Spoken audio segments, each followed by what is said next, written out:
अस्सलाम वालेकुम दोस्तों, मैं हूं सैयद मोहसिन रज़ा। सॉफ्ट स्कूल यूट्यूब चैनल की तरफ से आप लोगों को खुशामदीद कहता हूं। आज की वीडियो में हम जावा लूप्स के मुतालिक पढ़ेंगे। लूप्स क्या होते हैं, जावा में कितने टाइप्स की लूप्स हैं और इनका क्या काम होता है, लूप्स का काम क्या होता है। लूप जो होता है जावा में एक ब्लॉक ऑफ कोड को बार बार एग्जीक्यूट करने के लिए हम लूप इस्तेमाल करते हैं।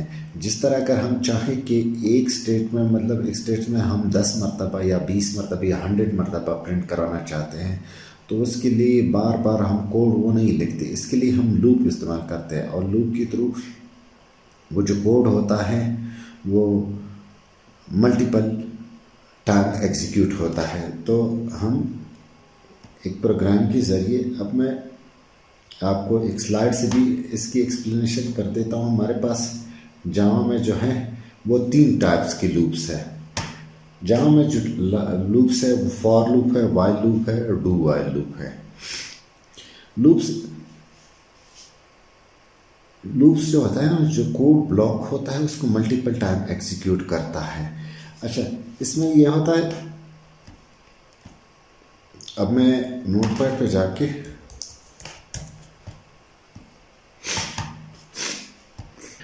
1 से 10 तक इसको रिपीट करवाएंगे तो ये 1 to 10 ये हमें डिजिट प्रिंट करवाएगा। और वाइल लूप जो होता है, अब मैं जबकि वाइल लूप में हमें पहले से पता नहीं होता, डू वाइल में भी ऐसा ही होता है। फिर डू और वाइल में थोड़ा सा डिफरेंस है, वो आगे चल के हम इस पर बात करेंगे। पहले हम फॉर लूप। अब फॉर लूप को मैं कमेंट्स के बगैर लिखता हूं, तो कमेंट्स के बगैर लिखने के लिए इसको, अब ये वाला हिस्सा मेरे फॉर लूप वाला जो रियल लूप है वो इस तरह होगा कि मैं इधर एक वेरिएबल ले लेता हूं, उसको इंटीजर टाइप मैंने एक वेरिएबल लिया आई और उसको मैंने वैल्यू इनिशियलाइज कर दिया। इधर मैंने इसको डिक्लेयर भी कर दिया और वैल्यू भी इनिशियलाइज कर दी। मेरा जो है आई की मैंने एक इनिशियलाइज़र ले लिया, जो इनिशियलाइजेशन एक्सप्रेशन है वो मैंने ले लिया, i = 0। अब मैं चाहता हूं कि i जो है वो लेस और इक्वल टू 10 करवाना चाहता हूं। लेस और इक्वल टू 10 का मैंने सिंबल लगा दिया और i++।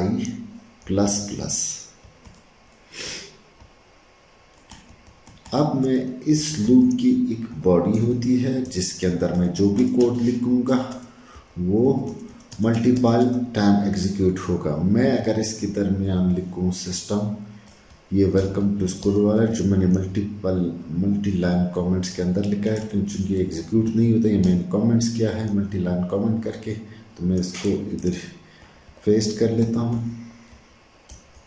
ये ब्रेस मेरे साथ इजाफी हो गया। अच्छा, मेरा जो कोड है वो पब्लिक स्टैटिक वॉइड मेन के बाद जो फिर इधर आ गया, क्योंकि ये वाला हिस्सा यहाँ से इस लाइन से इस लाइन तक मैंने मल्टी लाइन कमेंट करके ये एग्जीक्यूट नहीं होगा। इसको मैं थोड़ा सा इंडेंट कर दूँ कि ये मैंने सिर्फ लूप का एक स्ट्रक्चर बनाया है कि किस तरह ये लूप जो होता है, फॉर लूप में क्या क्या चीज़ें होती है। फॉर लूप में हमारे पास 3 चीज़ें होती है, एक इनिशियलाइजर होता है, एक टेस्ट एक्सप्रेशन होता है, एक अपडेट एक्सप्रेशन होता है। यानी आई को मैंने पहली वैल्यू दी 0, ये एक ही मरतबा एग्जीक्यूट होगा, फिर इस टेस्ट एक्सप्रेशन के साथ इसको चेक कर देगा कि अगर आई की वैल्यू आई इज लेस और इक्वल टू 10, आई की वैल्यू चेक करेगा इस 10 के साथ कि आई की वैल्यू या लेस है 10 से या इक्वल टू 10 है। तो 2 हमने इसको कंडीशन दी है, या तो लेस होना चाहिए आई की वैल्यू 10 से या इक्वल होना चाहिए। तो इसमें से ये कंडीशन ट्रू है क्योंकि आई की वैल्यू लेस देन 10 है। जब आई की वैल्यू जब 0 होगी तो ये आई की value less than 10 condition true हो जाएगी और फिर ये नीचे आके हमारे इस स्टेटमेंट को प्रिंट करवा देगा। अब ये दोबारा से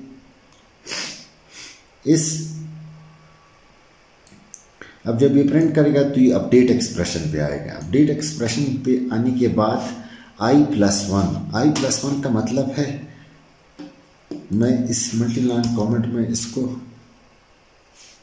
आई प्लस प्लस, मतलब आई की जो पुरानी वैल्यू थी i plus plus equal to i plus 1, यानी कि जो आई की पुरानी वैल्यू थी उसमें 1 ऐड कर दिया था। आई के हमारी पुरानी वैल्यू थी 0 थी, इसमें +1 करके इसने आई की वैल्यू जो हमारे पास आ गई वो हमारे पास आई इक्वल टू 1। तो हमारे पास आई की जो वैल्यू है वो 1 आ गई। अब आई की वैल्यू दोबारा से ये टेस्ट एक्सप्रेशन में चेक करेगा, आई लेस और इक्वल टू 10, आई की वैल्यू जो है लेस देन 10 है, हमारे पास कंडीशन ट्रू है, तो ये फिर से इस स्टेटमेंट को एग्जीक्यूट करेगा। इस कोड ब्लॉक के अंदर जो स्टेटमेंट लिखी है उसको एग्जीक्यूट कर लेगा। अब इसके बाद फिर आई की वैल्यू जो पुरानी वैल्यू है उसमें फिर से प्लस इधर आके अपडेट एक्सप्रेशन पे आएगा। जो इनिशियलाइजेशन एक्सप्रेशन है वो एक ही टाइम पे फर्स्ट टाइम एग्जीक्यूट होगा, जबकि टेस्ट एक्सप्रेशन और अपडेट एक्सप्रेशन उस वक्त तक एग्जीक्यूट होती है जब तक कि ये टेस्ट एक्सप्रेशन फॉल्स नहीं हो जाता, उस टाइम तक ये कोड हर बार एग्जीक्यूट होगा।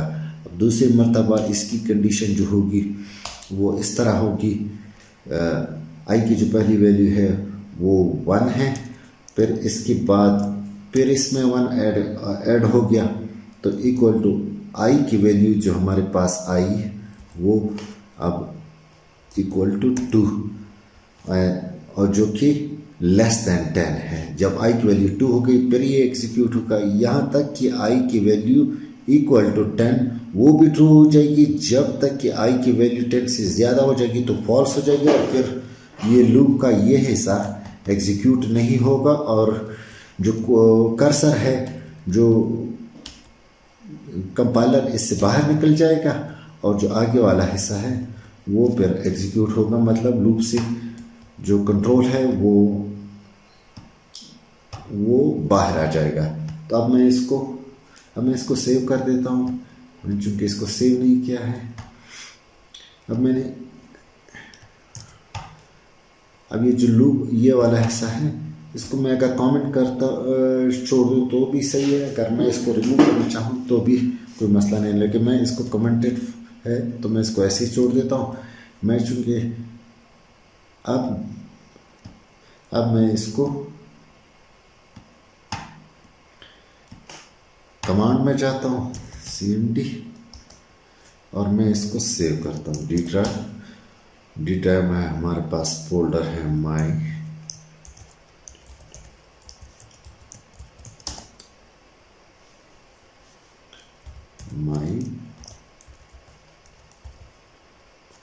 ये ठीक मैं 2 मरतबा लिख रहा हूँ, ठीक, माई ट्यूटोरियल्स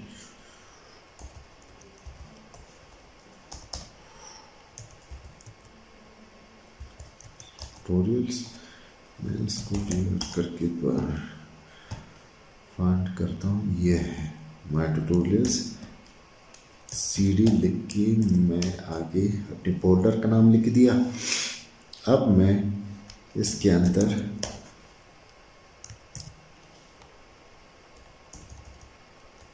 जावा सी करके कंपाइल करके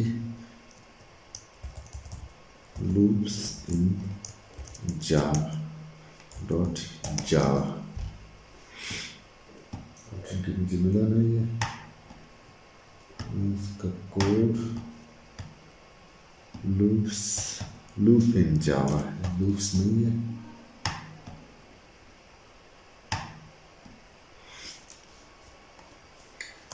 जावा सी लूप इन जावा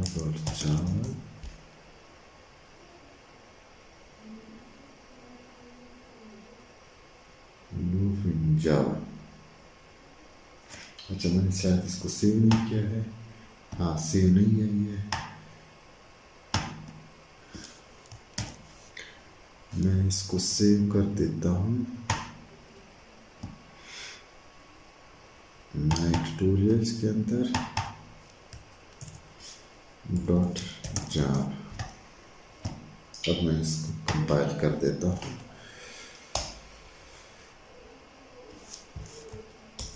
अब इसने मुझे कोई एरर नहीं दिया। मैं इधर से डॉट एक्सटेंशन और हाँ, ये जो है welcome to soft school 10 time execute हो गया, बल्कि 10 भी नहीं, ये 11 टाइम एग्जीक्यूट हो चुका क्योंकि ये 0 से स्टार्ट। इसने अब इस बार इसको 10 टाइम जो लूप की बॉडी के अंदर कोड था उसको एग्जीक्यूट कर दिया, और हमारे जो मैसेज था वेलकम टू सॉफ्ट स्कूल ये 10 टाइम हमें डिस्प्ले करवा के कंसोल पे डिस्प्ले करवा के दे दिया। इसी तरह अगर मैं ये जो लूप वेरिएबल है अगर इसकी वैल्यू प्रिंट करवाना चाहता हूँ तो मैं वेलकम टू सॉफ्ट स्कूल इसके साथ प्लस लगा के आई की वैल्यू प्रिंट करवाना चाहूँ तो ये मुझे आई की वैल्यू प्रिंट करवा देगा। अब मैं इसको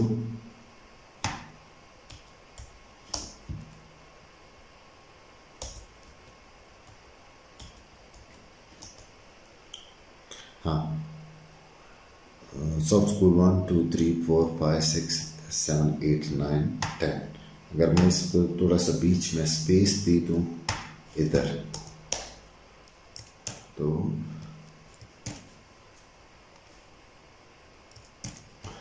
अब मैं इसको दोबारा से सेव कर देता हूँ। तो ये जो डिजिट्स लूप्स सॉफ्ट स्कूल के बिल्कुल साथ ही हैं, ये इसमें थोड़ा सा स्पेस आ जाएगा और वाज़ेह तौर पर जिस तरह लूप 1 2 3 4 5 6 7 8 9 10 प्रिंट करके दे दिया इस तरह। लेकिन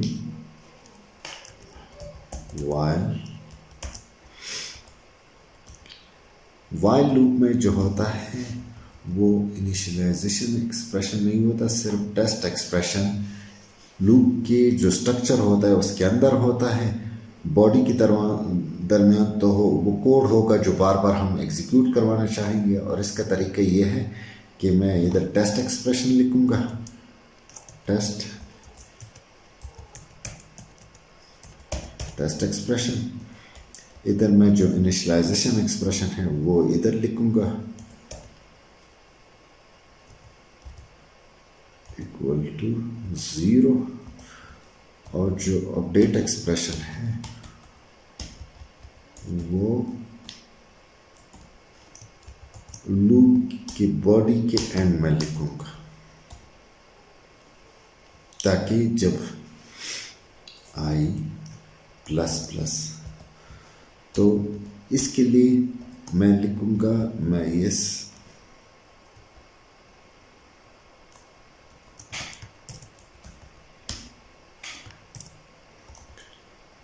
आई इक्वल टू 0, और जो इसका टेस्ट एक्सप्रेशन है वो मैं इधर से कॉपी कर लेता हूँ, यानी मैं इसको भी 10 टाइम एग्जीक्यूट करवाऊँगा। तो मैं ये जो टेस्ट एक्सप्रेशन है वो इधर पेस्ट कर दिया, वही है इनिशियलाइजेशन एक्सप्रेशन यहाँ से शुरू कर दिया, इसको भी मैं 1 कर देता हूँ ताकि ये भी 10 टाइम एग्जीक्यूट हो जाए, या 0 कर देता हूँ जो भी आपने रखना होता है। फिर इसके अंदर वेलकम टू सॉफ्ट स्कूल मैं इधर लिखता हूँ वाइल लूप। अब जो वाइल लूप है इसके अंदर लेकिन हाँ, अब मैं इसका जो वेरिएबल है वो लूप का वेरिएबल जे कर देता हूँ, इसका भी ये भी जे होगा, ये जे, और मैं इसको कंट्रोल एस करके सेव कर देता हूँ।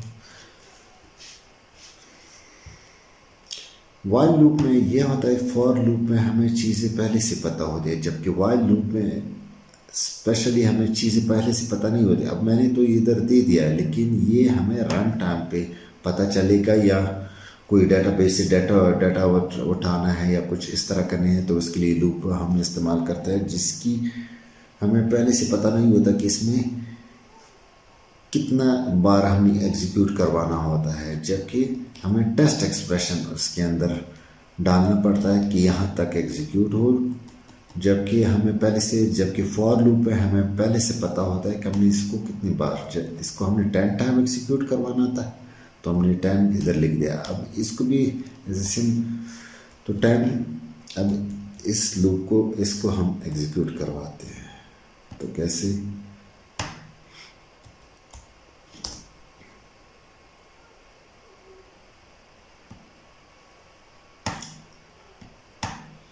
ये आई नहीं है, ये है जी, क्योंकि ये इसको ब्लॉक के अंदर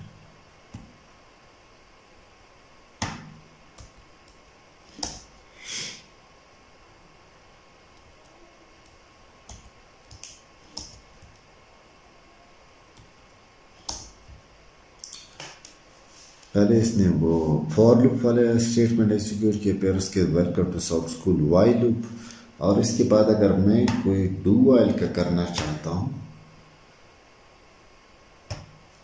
इस तरह, अगर डू वाइल का करवाना चाहता हूँ तो मैं इधर एक डू वाइल में यह होता है कि ये एक्सप्रेशन ट्रू है तो ये नीचे कोड में जाएगा और इस बॉडी को एग्जीक्यूट करेगा, जबकि डू वाइल में जैसे डू वाइल, इधर मैं टेस्ट एक्सप्रेशन सबसे एंड में डालूंगा और i लेस देन और इक्वल टू 10। अब मैं डू वाइल को थोड़ा डिटेल से करवा लेता हूँ, लेकिन इस तरह हमने इसको कर दिया, इसने भी मतलब ये कर दिया। अब मैं आपको एक मेन्यू क्रिएट करके उसको फिर मतलब फॉर लूप का मेथड ये है। फॉर लूप 3 टाइप्स के हमारे पास लूप है, फॉर लूप है, वाइल लूप है और फिर डू वाइल लूप है। तीनों का मकसद ये है कि ब्लॉक ऑफ कोड ब्लॉक को मल्टीपल टाइम एग्जीक्यूट करवाता है। फॉर लूप में यह होता है कि हमें जो इटरेशन होती है, कितनी बार एक लूप को चलाना होता है, वो हमें पहले से पता होता है, जबकि वाइल और डू वाइल लूप में हमें पहले से पता नहीं होता कि कितनी बार हमने लूप को चलाना होता है। वो हम टेस्ट एक्सप्रेशन के बेस पे ही, मतलब टेस्ट एक्सप्रेशन ऐसे लगाएंगे कि उस लिमिट के बाद वो लूप टर्मिनेट हो जाएगा। अब इधर की इनिशियलाइजेशन जो होगी वो भी इसी लूप के अंदर होगी। टेस्ट एक्सप्रेशन तो हर लूप का हिस्सा होता है और डेट एक्सप्रेशन भी, लेकिन यह होता है कि फॉर लूप में जो हमारी इटरेशन होता है, जितनी बार लूप एग्जीक्यूट होता है वो हमें पहले से पता होता है, जबकि वाइल और डू वाइल लूप में हमें पहले से पता नहीं होता। अब मैं अगर इस सारे कोड को रिमूव करके मैं एक वाइल लूप, जिस तरह अब मैं आपको बताता हूँ कि लूप वाइल का तरीका यह है कि आपने एक वेरिएबल लूप से पहले डिक्लेयर कर दिया, उसका टेस्ट एक्सप्रेशन इधर हमने दे दिया कि लूप कहाँ तक चलाना है, लेस और इक्वल टू 10। पहले मैंने इधर जैसे ही मैंने इसको डिक्लेयर कर दिया उधर इनिशियलाइज भी कर दिया। अब मैंने लूप में कंडीशन रख दी कि ये या इक्वल टू 10 हो गए या लेस देन 10 हो गए। जब तक लेस देन 10 है और इक्वल टू 10 है तो लूप की जो कंडीशन, जो टेस्ट एक्सप्रेशन होगी वो ट्रू होगी और जो लूप की बॉडी के अंदर हमने कोड लिखा है वो एग्जीक्यूट होता रहेगा जब ये अपडेट हो जाएगा, जब तक ये 10 से ज़्यादा नहीं हो जाता, ये लूप की बॉडी एग्जीक्यूट होती रही। इस तरह डू वाइल में ये होता है कि डू में जो कंडीशन होता है वो एंड में होता है। कंडीशन जो भी हो, लेकिन जो लूप की बॉडी के अंदर आपने कोड लिखा है डू के अंदर, यानी लूप की बॉडी यहाँ इस डू और इसके एंड में जो है वो इसकी बॉडी हो गई। जो बॉडी डू वाइल की बॉडी में जो भी कोड लिखा होता है, अगर लूप कम से कम एक मरतबा ज़रूर चलेगा, अगर कंडीशन पहली ही फॉल्स हो तो, लेकिन जो हमारे पास डू वाइल में लूप होता है वो एक मरतबा उसकी बॉडी को एग्जीक्यूट करवाता है। अब मैं चाहता हूँ जिस तरह हमने लूप की बॉडी के बाहर एक वेरिएबल ले लिया, के ले लिया, उसकी डू वाइल टेस्टिंग ये है मैंने मैसेज प्रिंट करवा दिया की को उस टर्म तक इटरेट करता है जब तक वह फिर चेक कर लेता है हर बार कि अगर आई लेस और के इज़ लेस और इक्वल टू 10, जब तक टेस्ट एक्सप्रेशन रॉन्ग नहीं हो जाता, फॉल्स नहीं हो जाता, ये लूप के अंदर जो कोड है डू वाइल टेस्टिंग ये प्रिंट होता रहेगा। तो इस तरह अब मैं ये करता हूँ कि इन सारों को डिलीट करके एक मैं डू वाइल का एक प्रॉपर सा कोड आपके लिए लिख देता हूँ। अब मैं स्कैनर के ज़रिए कोई इनपुट ले लूँगा,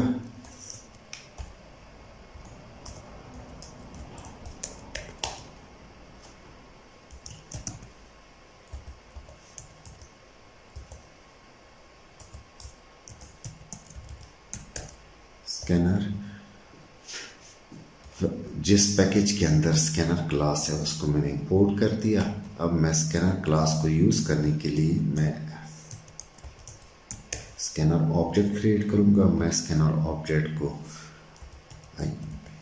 इनपुट के नाम से मेमोरी में स्पेस एलोकेट की, और ये इसका तरीका है कि अगर आप इनपुट यूज़र से लेना चाहते हैं रन टाइम पे तो वो इस तरीके से आप पहले एक पैकेज को इंपोर्ट करें java.util.scanner के नाम से। फिर उस स्कैनर जब यह क्लासेस हमें अवेलेबल हो जाएंगी तो फिर इस क्लास को इस तरह उसका ऑब्जेक्ट क्रिएट करके अब मैं जितनी भी प्रिमिटिव्स हो या स्ट्रिंग टाइप्स मैं इनपुट लेना चाहता हूँ तो वो मैं एक वेरिएबल में स्टोर करूँगा, और उस वेरिएबल को जिस टाइप का मैंने इनपुट लेना है उस टाइप के लिए मैं एक वेरिएबल ले लूँगा। मैं लूँगा अब मैं इधर कोई सी इंटीजर टाइप ले लेता हूँ, इंटीजर टाइप मैं इसको नाम देता हूँ टेस्ट इक्वल टू, अब मैं आई इनपुट जो ऑब्जेक्ट है डॉट नेक्स्ट इसका int मेथड है, यानी अगर मैंने इस इनपुट से इंटीजर निकालना है तो वो नेक्स्ट int मेथड यूज़ करके इस तरह मैं इससे एक इनपुट ले सकता हूँ। और फिर इस इनपुट लेने से पहले मैं कोई मैसेज यूज़र को डिस्प्ले करवाना चाहता हूँ ताकि यूज़र को पता चले कि आप कोई इंटीजर टाइप वेरिएबल इंटर कर दें।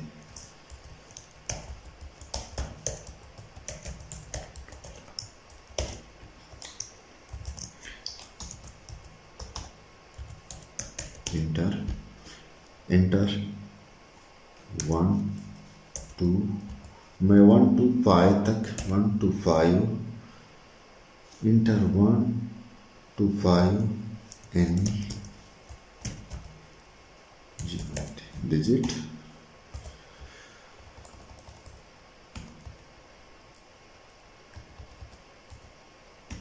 और 1 to 4 मैं सीजन्स चेक करवाना चाहता हूँ। अच्छा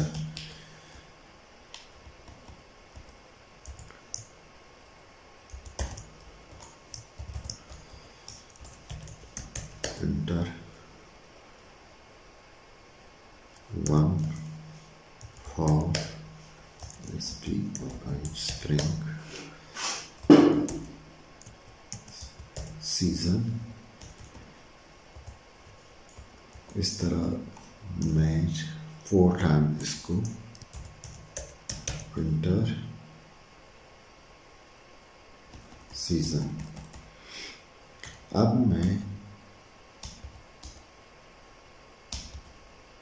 मैंने 4 टाइप की इस बॉडी को एग्जीक्यूट करवाना चाहता हूँ, लेकिन मैं अगर कोई वाइल टेस्ट एक्सप्रेशन। अब मैं इसके अंदर एक स्विच इस्तेमाल करूंगा।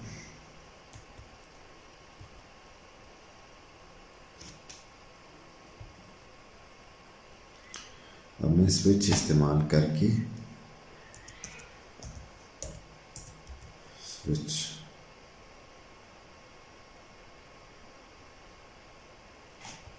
अब मैं लिखूंगा टेस्ट।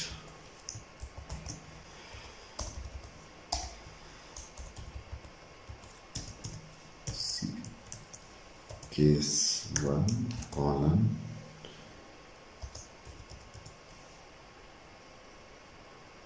3 4। केस 2 में मुझे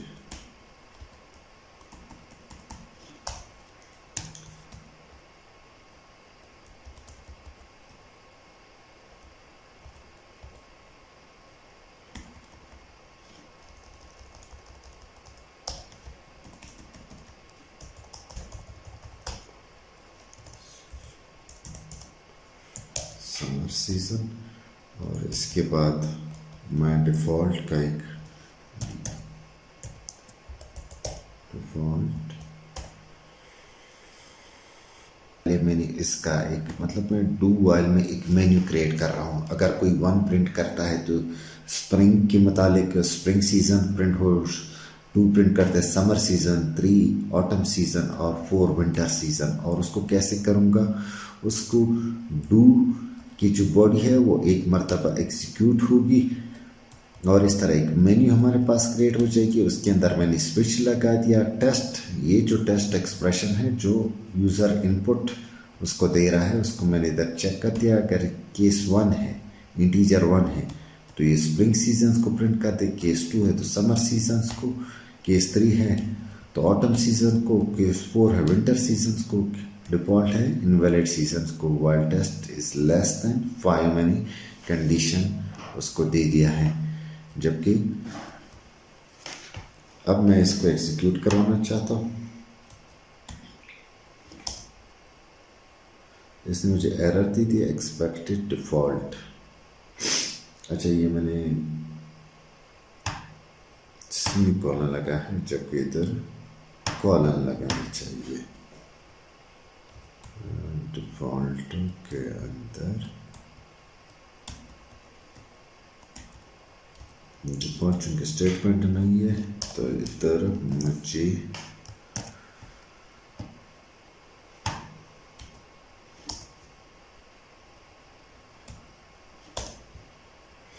इंटर 1 to 4 एनी डिजिट मैंने एंड लिखा है। मैं इसको दोबारा से वो थोड़ा अपडेट कर लूँ तो मैं 3 लिख देता हूँ। ये इनफाइनाइट लूप चल रहा है, इसको मैं पॉज करके, क्योंकि हमने कंडीशन में कुछ गलती की दी।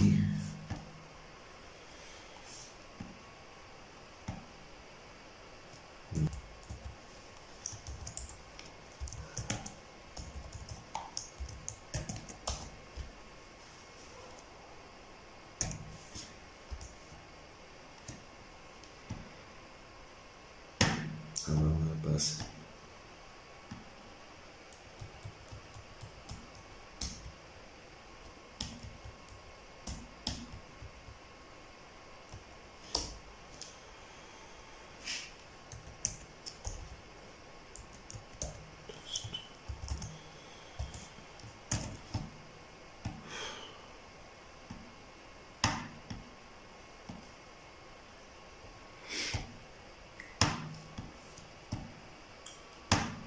अपडेट एक्सप्रेशन दिया नहीं था।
जावा सी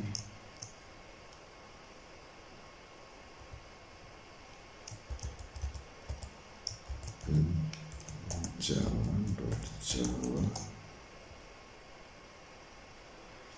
मैं 3 कर देता हूँ। तो मुझे विंटर सीजन पहले ही मुझे मेन्यू दिखाता है, यानी inter 1 for spring, inter 2 for summer, inter 3 for autumn, inter 4 for winter. पहले मैंने इसको एक ऐसा नंबर दे दिया जो मैंने इसकी उसमें नहीं दिया था, तो इसने मुझे इनवैलिड का नंबर, मतलब लूप की बॉडी जो लूप की बॉडी है जो डू के अंदर हमने जो ब्रैकेट्स होते हैं उसके अंदर जो भी कोड लिखा वो एक मरतबा कम अज़ कम एग्जीक्यूट होता है, चाहे टेस्ट एक्सप्रेशन का रिजल्ट जो भी हो, ट्रू हो या फॉल्स हो। एक मरतबा जो इस तरह जो उसकी डू वाइल की बॉडी में जो कोड होता है वो एग्जीक्यूट होता है। इसकी वजह ये होती है कि अगर आपने इस तरह कोई मेन्यू क्रिएट करनी होती है, एक मरतबा कम अज़ कम एक मरतबा वो यूज़र को डिस्प्ले हो जाए, फिर उसकी जो भी वैल्यू यूज़र एंटर करे उसी बेस पे वो यूज़र को रिज़ल्ट दे दे। अगर फॉल्स भी हो लेकिन एक कम अज़ कम एक मरतबा उसकी बॉडी एग्जीक्यूट होनी चाहिए, तो उसके लिए हम डू वाइल लूप इस्तेमाल करते हैं। इस सारे एग्जाम्पल का मतलब यह है कि आपको वाइल और डू वाइल की फ़र्क को समझा सकूं। यानी वाइल लूप में भी हमें पहले से केसेस में इसलिए वाइल और डू वाइल को हम इसलिए इस्तेमाल करते हैं लूप को कि हमें पहले से पता नहीं होता कि हमने कितनी बार इसको आइटरेट करवाना है, ये लूप कितनी बार चलेगा। जबकि फॉर लूप में हमें पहले से पता होता है कि ये लूप कितनी मरतबा चलेगा, क्योंकि उस टेस्ट एक्सप्रेशन में हमने उसको जो एंड की वैल्यू होती है वो दी होती है कि यहाँ तक इसको एग्जीक्यूट करें इनिशियलाइजेशन से लेकर एंड जहाँ पे उसकी कंडीशन फॉल्स होगी वो सारा कुछ हमें पहले से पता होता है। यानी इनिशियलाइज भी करते हैं और उसको फिर टेस्ट एक्सप्रेशन जब तक वो वैल्यू चलती रहती है वो एग्जीक्यूट होता है। मतलब फॉर लूप में हमें पहले से पता होता है, जबकि डू वाइल में हमें पहले से पता नहीं होता। फिर वाइल और डू में जो फ़र्क होता है कि डू वाइल की जो बॉडी होती है वो अगर लूप की कंडीशन फॉल्स भी हो तो भी एक मरतबा एग्जीक्यूट होती है, जबकि वाइल और फॉर लूप में ऐसा नहीं होता। जैसी कंडीशन अगर कंडीशन फॉल्स है तो लूप की बॉडी के अंदर कोड नहीं आता, जबकि डू वाइल में कम से कम एक मरतबा कंडीशन वो जो होती है वो एग्जीक्यूट होती है, चाहे कंडीशन फॉल्स ही क्यों ना हो। इसके लिए यह है कि अगर हमें कोई मेन्यू टाइप क्रिएट करनी है, कोई इस तरह चीज़ जो हम उसी को दे के सिलेक्शन करें और फिर लूप एग्जीक्यूट हो, तो उसके लिए हम डू वाली इस्तेमाल करते हैं। अगर वीडियो पसंद है तो इसको लाइक करें। अगर हमारे चैनल पे आप नए हैं तो हमारे चैनल को सब्सक्राइब करके बेल के निशान को प्रेस कर दें और कमेंट्स में अपनी कीमती राय का इज़हार कर दीजिए। अल्लाह हाफ़िज़। आज के लिए वीडियो इतनी ही काफ़ी है।